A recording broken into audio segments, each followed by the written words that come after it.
Greetings and salutations, Vault Dwellers and Wastelanders. My name is Oscapt. And I'm Noodle Pants. I dragged Noodle down here into our science lab because while she's been out building camps and running around in the wasteland and doing dungeon-y things, I've been down here reprogramming the mole rats. Oh, you have some new science for us? I do. So I will explain to you what I've learned about Season 18. And first of all, I want to apologize to all of you viewers that this is coming out a couple weeks into the season. But as you'll see, I had to do a complete upgrade of the mole rats and turn everything from a spreadsheet into a fully fledged web application. And what that will allow us to do is to turn around results very quickly for future seasons. There's a lot of fun stuff, but the TLDR of it is that first, Bethesda is still trying to pick your pocket. Probably that's not going to be a surprise to anyone. However, it's not so bad if you know how to work the system, and we will tell you how to do that towards the end of the video. What I learned from this complete revamping of the mole rat science spreadsheet is that what we have in seasons, and it pains me to say it, isn't actually that much worse than the previous scoreboard system.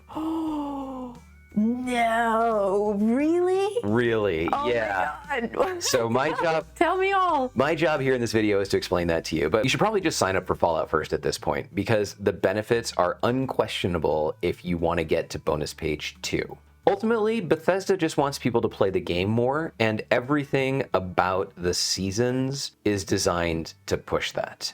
Here is the glorious web application in which I have data for Season 16, Season 17, and Season 18. Here's your page breakdown for Season 18, and I'm not going to spend a lot of time on this because the good stuff actually comes later. But basically, for each of the pages, you've got your base rank, your distance from page to page, the cost of all the standard items on that page, the cost of all of the Fallout First items on that page, the total cost of all items on that page, and then a breakdown of how many items there are for standard players and Fallout First players, how many free items there are, and then the average cost per item. You probably remember this from last time. Oh, yes. The values that I'm most interested in here are these average cost items. So you can see that for page 1, between Fallout First and standard players, it's about the same. But for some of them, Fallout First pays more per item, and for some, we pay less. This is not as bad as it has been in previous seasons where there were many pages that were like this down here where Fallout First players' average price was 30 compared to the average price of 22 for regular players. So I think that this season they've done a better job of balancing the cost of the rewards. Interesting. Okay, tell me more. Before we continue, I want to point out that there is a bug that I'm really surprised Bethesda didn't fix. Not that Bethesda fixes bugs. But when the season pages were shown before Season 18 came out, I noticed that the base rank for page 6 and page 7 was both 43. And I thought that was just a typo. But then they released it, and that's what it is. Probably we're stuck with it now. I was genuinely surprised to see that it's not like it went 43, 43, 60. They really, it's like 43, 43, 53, 59. They really genuinely screwed up this routing. And no, at this point, there's nothing they can do to fix it because it's in production. Right. The result of this is that pairing of unlocking 2 pages at the same rank does screw up some of the metrics later, and I'll talk about that when we get there. But good job, Bethesda. Your quality assurance department is still asleep. Yay!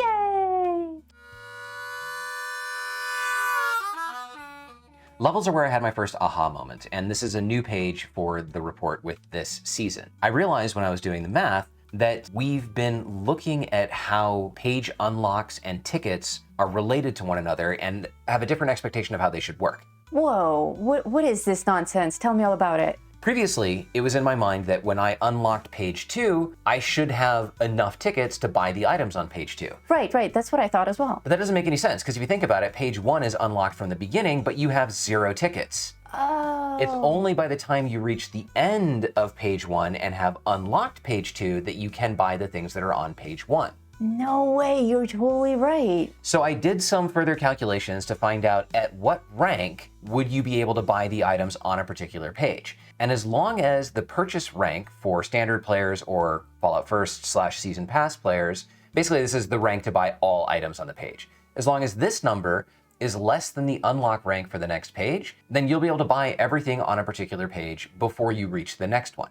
This is another place where Bethesda is screwing the Fallout First players. I thought Fallout First players were supposed to have more privileges. You would think. I mean, we're the ones that pay for the game, but Bethesda just wants to take our money and not even give us a kiss. And you can see this where for most things, standard players are able to purchase everything before they reach the next page. But Fallout First players pretty quickly are no longer able to do that. So 19 to buy everything before you get to 21, that's cool. 29 to 29, that's cool. But then you get to 37 before you can buy everything through previous page. And then it's 44. Here it's skewed a little bit because of that rank 43 unlock. But if we even jump back to a previous season, you can see that, well, it's actually not so bad. 70, 72, 77, 77, 82, 85. Okay, so I stand corrected. Bethesda's not screwing Fallout First as much as we thought. As much as we thought, when you're being screwed, you're still being screwed. You can't say I'm being screwed a little bit. You are actually being screwed in Season 18 because they're unlocking 2 pages at rank 43, and you won't be able to buy the items on the second page until you unlock the next page after. Or in fact, 2 pages after. So we blame the glitch. So you can buy everything on page 8 at rank 67, but you unlock page 9 at rank 59. And then it's 73 to 72, so it catches back up again a couple of pages later. I see it.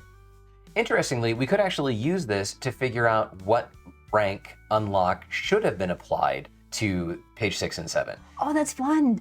Page 6 looks like it should have unlocked at 44, page 7 at 51, page 8 at 61. So these are the numbers that should have been there. Thanks, Bethesda. That quality control department, it strikes again. I think the quality control department are the ones that are in the pillory stocks in the Atlantic City expedition that you throw tomatoes at. Except I think that's actually a room at Bethesda where those people really are stuck. This takes us now to the costs table. I flipped this around. Previously, I was doing top over left, but when displayed in this format, it makes more sense that people are going to look from left to right. So now it's tickets per cap or dollars per atom. Here, we've taken the cost to purchase the season, which gives us a value for dollars and atoms and tickets, and then the number of caps that are available within the season, and that allows us through algebraic magic to determine the value of each currency in another currency. Math. But because you have atoms given to you within the season rewards, instead of pricing it as though you bought the entire season and got back 2,000 atoms, I priced it such that you bought atoms, and as you gained atoms, you used those to buy more levels. So ultimately, you spent fewer dollars to get the full number of atoms to unlock the season, which is why $1 equals 77 cents. That makes sense.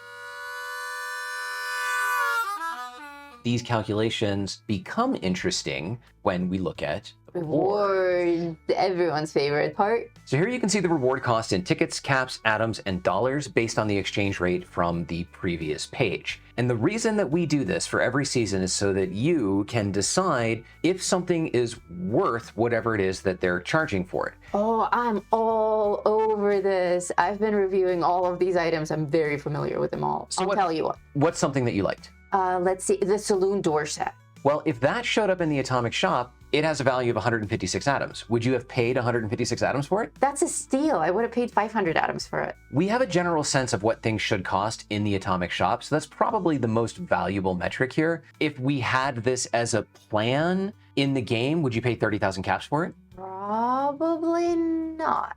I don't think so. That sounds a little overpriced. I would have paid like 4,000 caps for it. Okay, one more. The Raider Lodge. I think it's on bonus page 1. There it is. 1,000 atoms. Absolutely, yeah. I mean, prefabs go for 700, 800 atoms, but sometimes as high as 1,200 atoms. All of this is interesting and allows you to determine the value of an item before you purchase it, but the most interesting thing is still on bonus page 2, where we strongly encourage you not to spend 1,298 atoms for 100 atoms. Wow, that is not a good deal. It wasn't a good deal last season. It's still not a good deal this season. You can buy anything else on this page except that. That is a sharp stick in your beehive. It's a sharp stick in wherever you don't want a sharp stick stuck. We'll talk more about bonus page 2 in a second, but first we will just scroll through each of these pages so that you can pause the video and make any kind of notes that you want.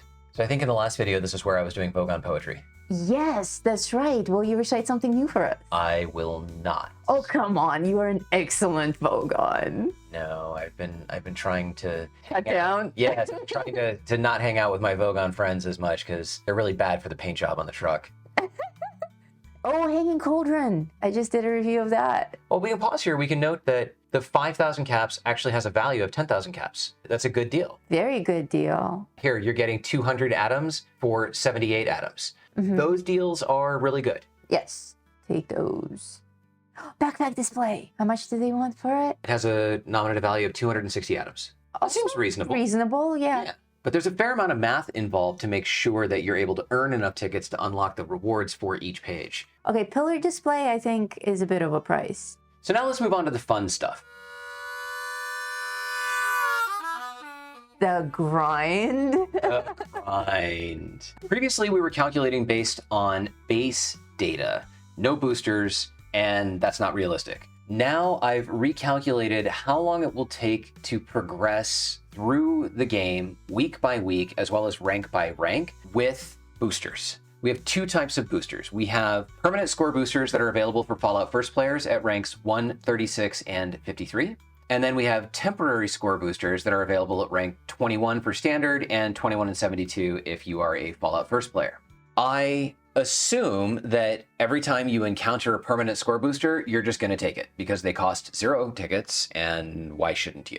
Sure thing, yeah. So as soon as you reach those ranks, your score is boosted accordingly. Then I figured that the best way to use a temporary score booster, which lasts for 24 hours, is to eat it and then run all of your weeklies and those days' dailies in one shot. If you are dedicated, you may also be able to run the next day's dailies before the 24 hours runs out, but I did not include that. So what you have here are permanent boosts and the temporary score boosts. Each time you get a temporary score boost, you actually get 3 of them. So those are calculated for the following 2 weeks so that you get to use them all up.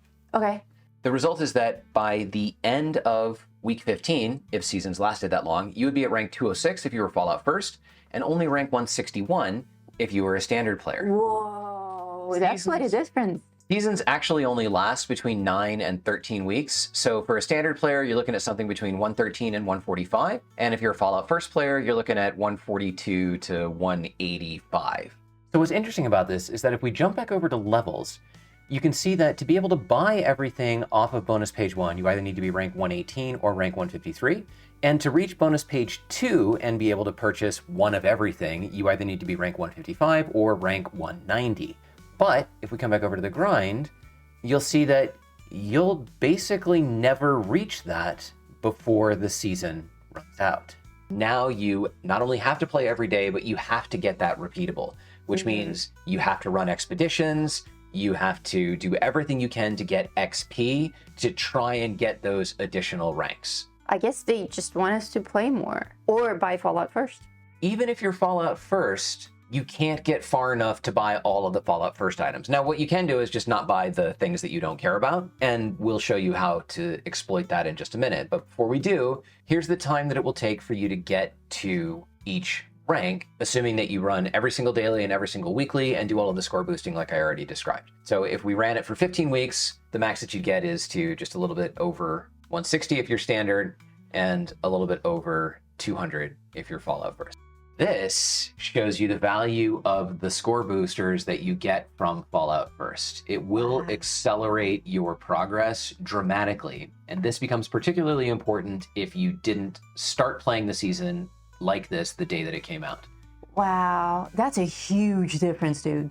There are definite advantages to being Fallout First. Yeah. This is not the only one. This is the first one. There's an even bigger one that's going to come up in a second. Bigger. My. Before I show you the best way to unlock bonus page 2, let's take a look at how this season compares to previous seasons. This season we have fewer pages. We have 14 compared to 16 compared to 15. So fewer pages than previous seasons. And the average distance between the pages has actually increased. So there's 7.6 ranks required between pages compared to 6.6 previously, which was a little bit lower than the 7 from season 16. What I also noticed is the average distance between the Fallout First boosts has dropped this season, which means that Fallout First players can get access to that full 25% much sooner than they could in previous seasons. Wow. This shows the total cost of items for standard players, which is about the same, and Fallout First players, which is also about the same. But this, the average cost per item for everything, is increasing. Things are getting more expensive with each season. So they are. It's not just in my head. It's inflation. It's inflation. But there are fewer of them and they suck more. Funny you should bring that up, because yes, there are actually fewer items each season. Wow, dramatically fewer. Yeah. So we had we had 140 for the first season. Here we're looking at like 128, and here 109. Dude, I just said it because I feel like I ran out of things to review rather quickly. Like I only did 5 or 6 review videos, and there's like nothing else to review because I'm not going to review score boosters. They're great. There's science behind my predicament. Yes, there are fewer items and they are less valuable. As far as rank requirements, Fallout First players are still getting screwed by having to reach rank 189 before they are able to buy everything, including one of every item on bonus page 2, which may not be a realistic metric, but let's just remember we're comparing this to the scoreboard. So you need to be able to buy everything if you actually want that comparison. So Fallout First, still getting screwed. Standard players, if you want to buy everything through bonus page 2, also still getting screwed because you can't reach rank 154. Otherwise, minimum rank to buy everything through bonus page 1 is 152. That's attainable. And 117 for bonus page 1 for standard players, that's also attainable. So it's built for you to get through bonus page 1, and bonus page 2, which is where the good stuff is really just for fanatics. Not much difference in the time that it takes to reach rank 100 or 150, whether you're standard or Fallout First, and no difference in the atoms per ticket or dollars per ticket, but dramatic difference in caps per ticket. And this is because of the variation in the number of caps being provided per season, as well as the cost to claim those rewards. Interestingly, this season, it takes fewer items to unlock bonus page 2. You get to bonus page 2 and you have to have bought X number of items from earlier on before you can even if you're at rank 150. Absolutely, yeah. So that number is decreasing. And what I did was calculate the minimum number of tickets that you need to spend to reach that metric if you're a standard player or Fallout First player. And in season 16, you needed to spend a minimum of 2,980 tickets. Season 17, 2,670, season 18, 2,445. But if you're a Fallout First player, you don't need to spend very much at all to actually unlock that page. This is because there are a large number of 0-ticket items available only for Fallout First players. That's right. So imagine that you hate everything on the season. If you're a Fallout First player and you're not going to buy any of it, but you want the stuff on bonus page 2. So you save all of your tickets and you grind to get to rank 150, and now you have to buy 70 items. You'll have 2,750 tickets left over. And that allows you to buy 36 of anything that's on bonus page 2 that costs 75 atoms. But if you're not Fallout First, you'll only have 1,305 tickets left over, and you can only buy 17 things off that page. If you could get to bonus page 2 at all without being Fallout First. There is here a very large advantage for Fallout First players on bonus page 2. This begs the question of, what do you buy? Yeah. I'm not going to tell you yet. First, let's do a quick review of the special rewards for each season. So these are the things that come up that have multiples. So caps, atoms, lunchboxes, so on and so forth. You can see that they took repair kits out of 17 and 18. They are giving us fewer of things like Scouts banners, legendary script, perk card packs, scrap kits came out, carry weight boosters came out, rerollers are the same. I think all of season 16 bars are the longest. Yeah, they did well with the special stuff in season 16, and then they just yoinked it for the rest of it. So legendary cores obviously are no longer in the game, but legendary modules, they didn't give us any of them until bonus page 2. Wow. So between legendary modules and legendary script, at the same time as they rolled out a new crafting system, they gave a big FU to the players. Yeah, they sure did. This is an interesting page, and we'll continue to track all of this information as we progress through season 19, 20, and so on.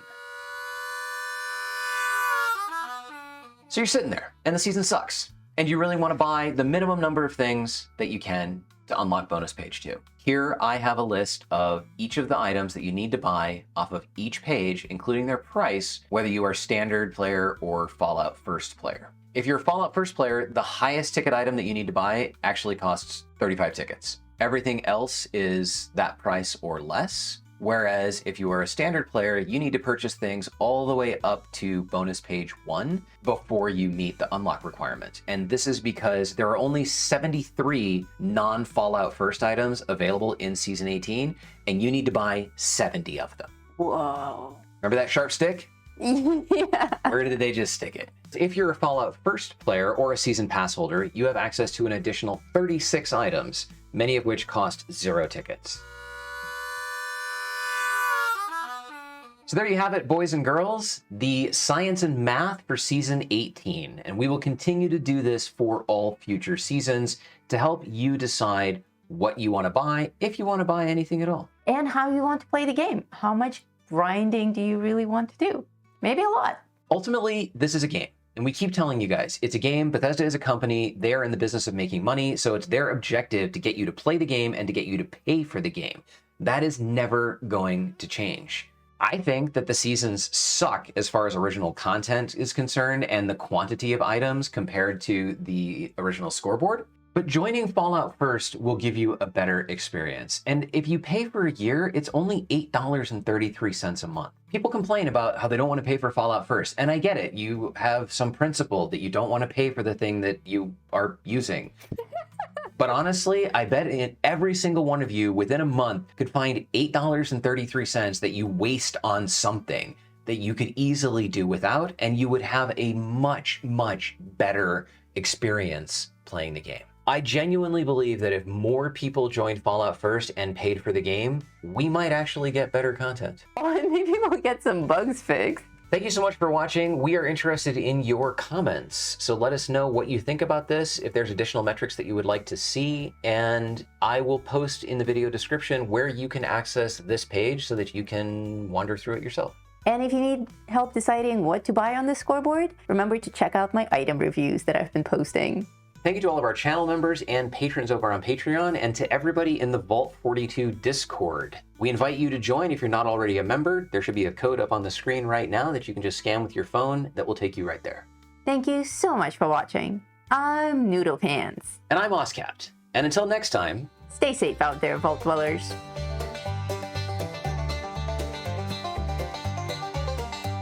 In the heart of West Virginia, where the shadows creep and sway, lies a land of rusted dreams, where the brave dare not stray. Appalachia, oh, it's a treacherous ride, with dangers untold and nowhere to hide.